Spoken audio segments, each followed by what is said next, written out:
Shalom, shalom les Koulam.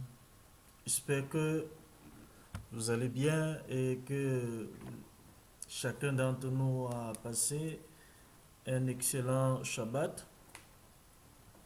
Et bien évidemment que les préparatifs de Purim vont bon train. Et comme j'ai l'habitude de dire, nouvelle semaine, nouvelle perspective, nouveau challenge et des décisions dans un sens la construction.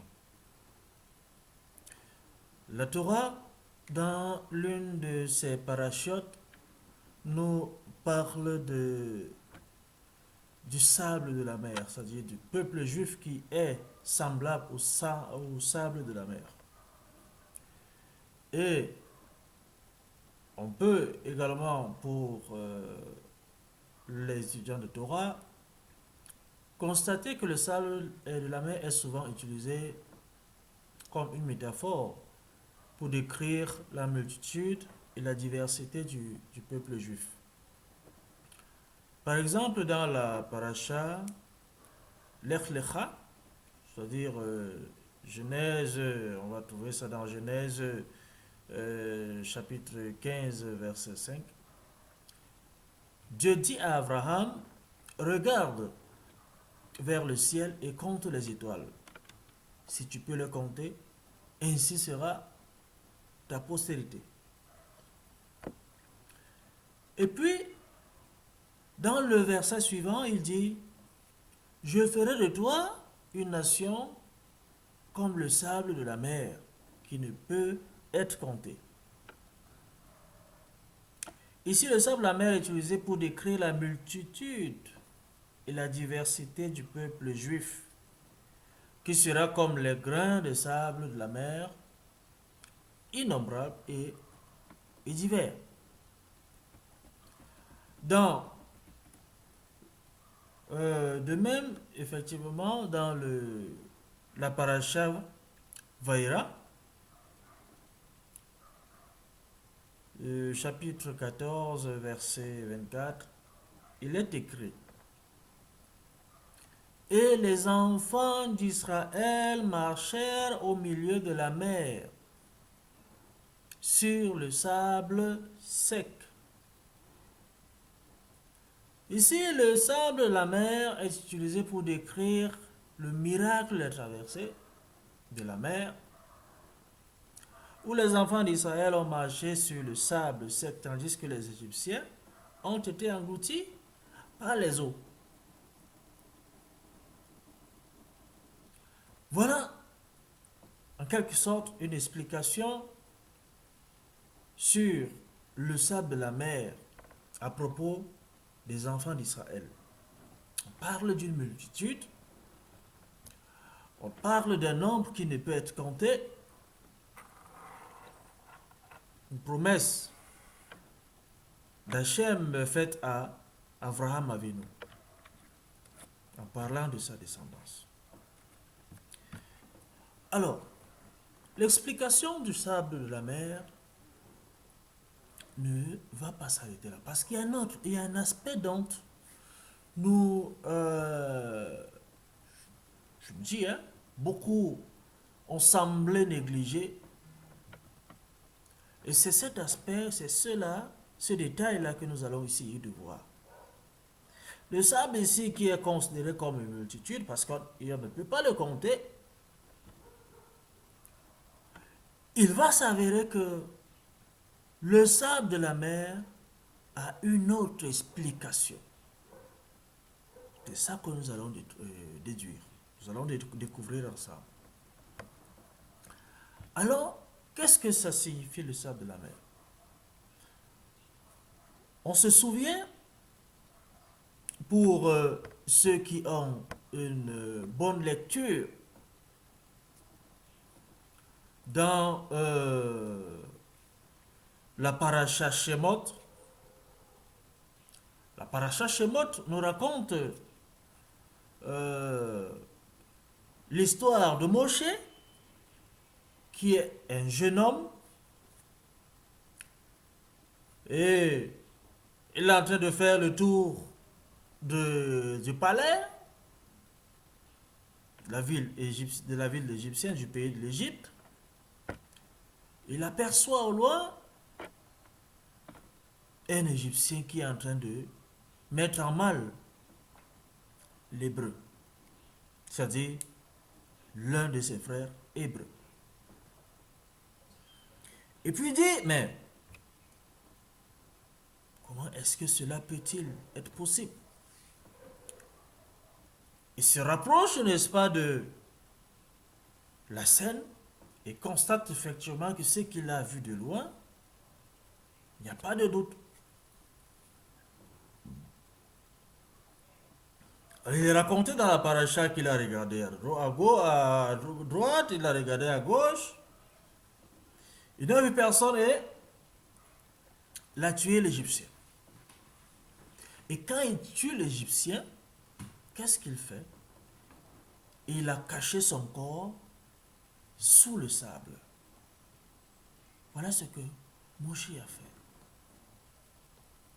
C'est-à-dire, après avoir tué l'Égyptien, il a caché son corps dans du sable.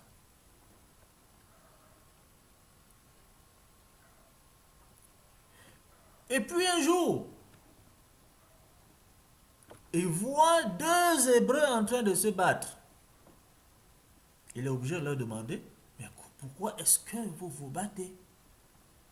Et la réaction, leur réaction est surprenante. Il lui demande, mais qui t'a-t-il établi? Chef au milieu de nous, notre juge au milieu de nous.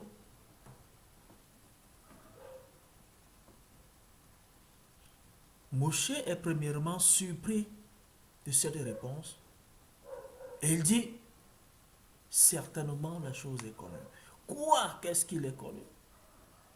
C'est ce que nous allons découvrir sur la notion du sable. Nous voyons premièrement que Moshe, après avoir éliminé l'Égyptien, il l'a caché comme on l'a expliqué dans le sable. Qu'est-ce que ça signifie, le sable? Quelle est la particularité du sable, en dehors du fait qu'on ne puisse le compter? Pourquoi Moshe a-t-il caché le corps dans le sable? Quelle est la signification? Vous savez, l'une des premières particularités du sable, c'est que le sable ne fait pas de bruit. Le sable est muet.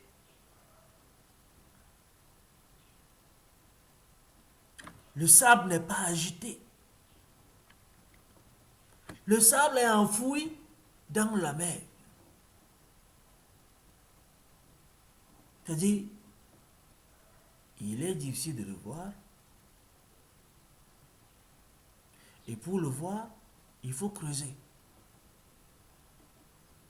Et bien même quand tu l'as creusé et que tu l'as déposé quelque part, il reste là. Sans qu'il ne se déplace. Il est là.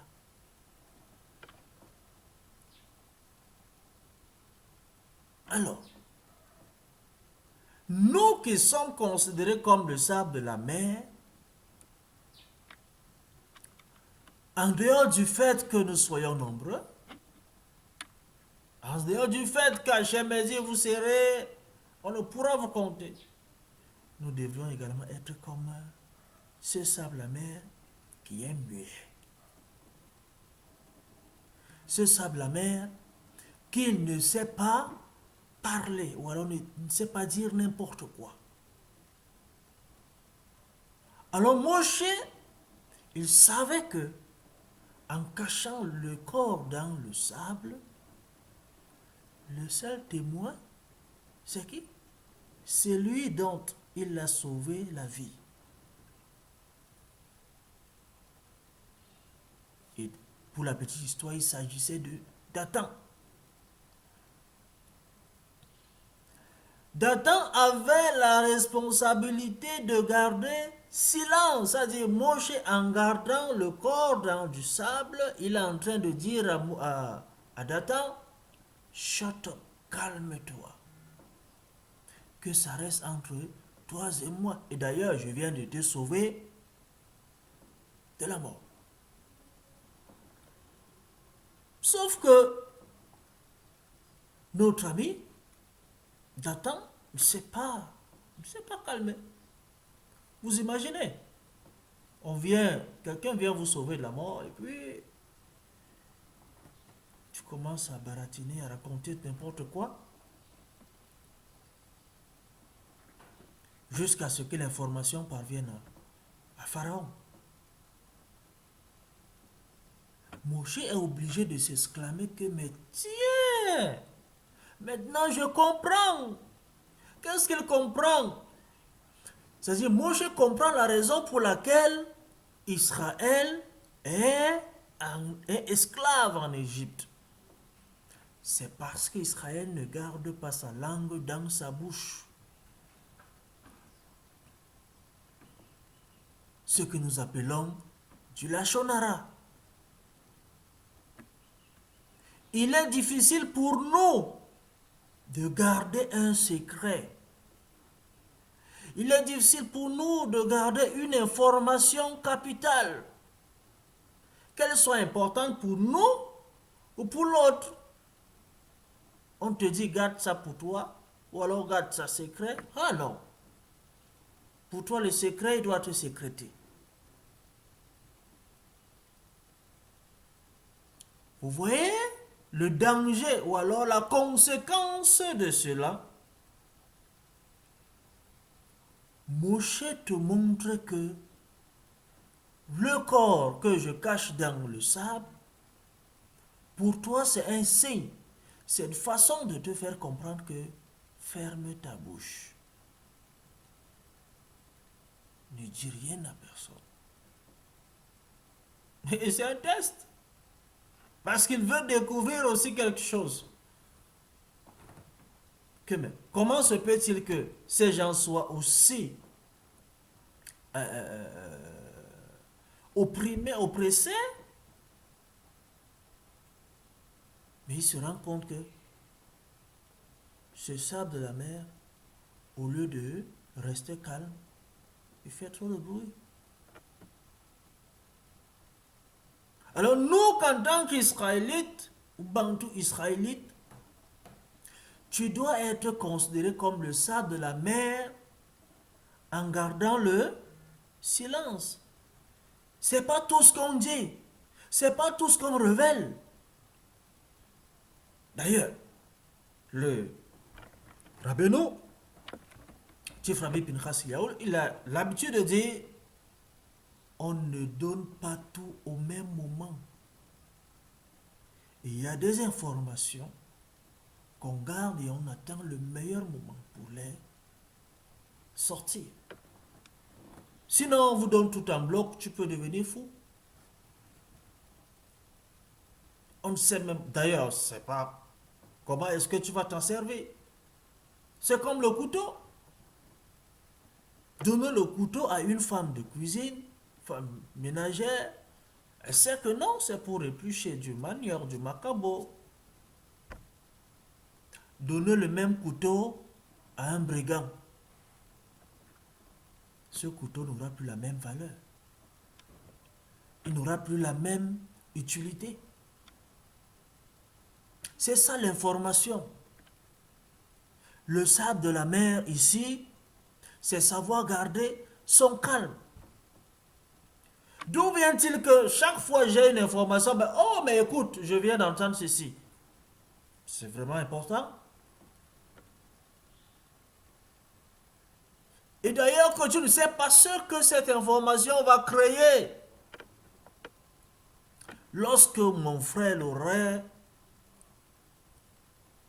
il aurait cette information, qu'est-ce que cela va produire? Il faut savoir gérer l'information. Il faut savoir garder le silence et agir au moment opportun. Mais vous allez voir quelqu'un, il va dire, ben moi j'aime la vérité, j'aime pas le mensonge. J'aime toujours dire la vérité. Alors, c'est quoi la vérité? C'est quoi le mensonge? Non, moi je n'aime pas garder ceci secret. Tu as été témoin d'une information.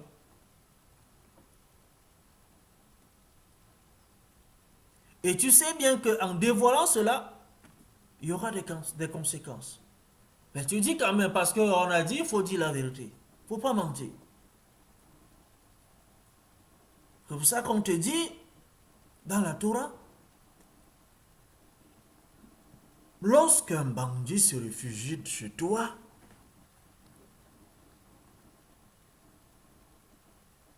et que derrière lui, les gens viennent le réclamer viennent te le réclamer, on te fait comprendre que si tu le relâches et qu'on le met à mort, son sang va retomber sur ta tête.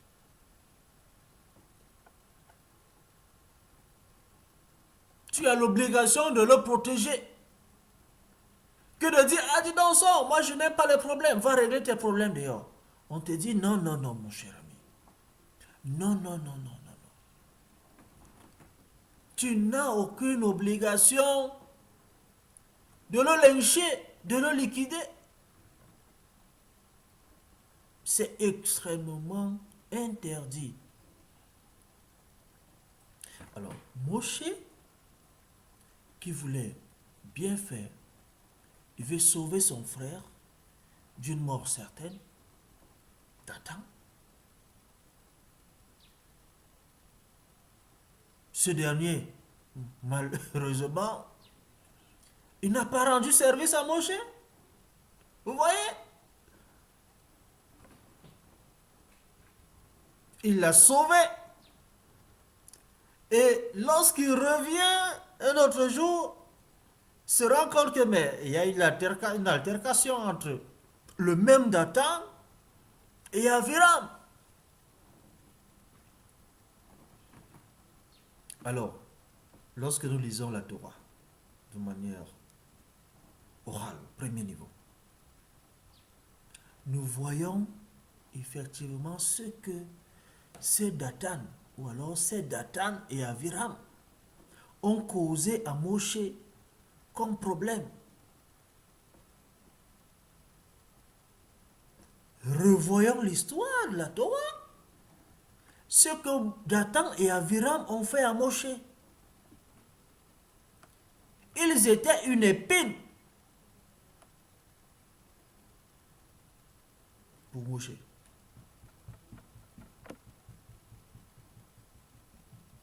On parle du sable de la mer. Tu es Dathan ou Aviram? La sagesse est enseignée chez les bandits israélites dès le bas âge. C'est pour ça qu'on nous dit, il faut toujours, chez nous, il faut toujours côtoyer les sages. Et même la Torah le dit, fréquente un sage. Tu vas éviter beaucoup de choses. Mais si tu te dis, je n'en ai pas besoin, je vis ma vie. D'ailleurs, je n'ai pas besoin d'apprendre de qui que ce soit, parce que j'en ai la moyen, je m'autodidacte. J'ai toute une librairie qui enseigne toutes les halachot. Même le Ben Ishai dont vous parlez, je l'ai. Mais est-ce que tu es sûr d'avoir les secrets du Ben Ishai? Tu t'es fait maître? Ou tu es ton propre maître? La notion revient. Du maître-élève. Parce que c'est le maître qui t'enseigne à être comme le sable de la mer.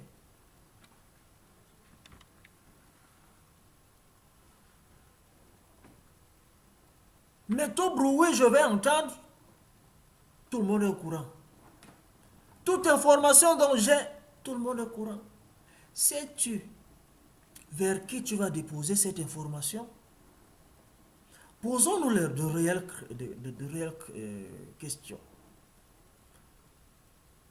Savons-nous que le mal même qui sévit dans notre monde,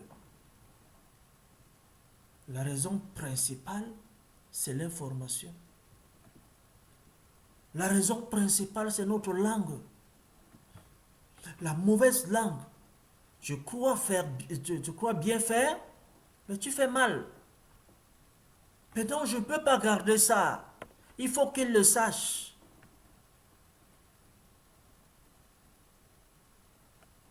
Sais-tu ce qu'il va faire de cette information? Tu en es le responsable. S'il y a dégâts, s'il y a conséquences, tu es le responsable premier. Il y a des guerres, il y a des meurtres, il y a des viols, il y a des vols, des agressions. Principalement parce qu'il y a eu l'information.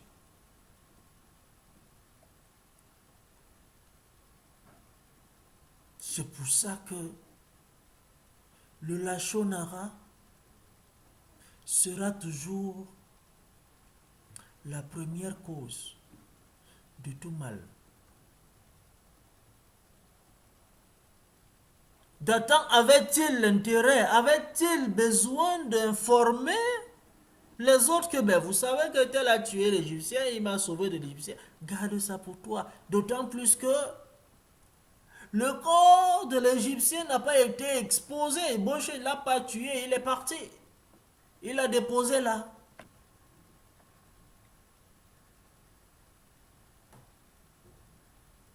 Son corps n'était pas exposé. Il a enfoui dans du sable. C'est pour te dire, toi, Dathan, la même manière ce corps est dans le sable, reste tranquille. Cette information n'est pas utile pour les autres. Tu as vu, ça va pour toi. Ça s'arrête là. Mais le fait que tu aies donné cette information entraîne des conséquences. Alors il ne suffit pas de jubiler que je suis semblable au sable de la mer. Donc nous sommes nombreux. Pourquoi dit-on que la descendance d'Abraham, de Jacob, est comparée au sable de la mer? Mais les Juifs sont peu nombreux. Pourquoi s'attacher à cela? Mais il y a autre chose qui est cachée derrière ça. Il ne s'agit pas de cette multitude seulement. Est-ce que tu sais garder ta langue dans ta bouche? Alors il faut comprendre. Plus tu vas garder ta langue dans ta bouche, plus la prophétie ou alors le nombre qu'il est dit dans l'Echlecha sera palpable. Plus tu sais gérer l'information, plus tu sais garder l'information, ce qui est dit sur la multitude sera réalisé. Parce que tu sais gérer l'information. Tu sais garder, n'est-ce pas, ce que Kadosh Baruch Hu a promis à Abraham Avinu, Israël et Jacob. Ne te limite pas sur cette multitude. Oui, c'est vrai. C'est vrai qu'il y a la multitude. Mais pour qu'elle soit factuelle, il faut étudier la Torah. Il faut savoir garder sa langue dans sa bouche. Il faut savoir gérer l'information. Si tout est donné à n'importe qui, tout ce que tu reçois comme information, tu transmets. Et tu ne sais pas à qui tu transmets l'information. Tu n'imagines pas la conséquence. On va vous massacrer. Et le nombre sera réduit. le nombre sera réduit. Combien d'Israélites sont sortis de Misraïm, de l'Égypte? Est-ce que c'est ce nombre qui devrait sortir? Parce que je n'ai pas gardé ma langue dans ma bouche. Parce que je ne sais pas garder l'information. Vous voyez comment, jusqu'à quel niveau notre langue peut nous détourner de la réalité, de la vraie Torah, de la Torah émette, du sod, d'une Torah Aleph.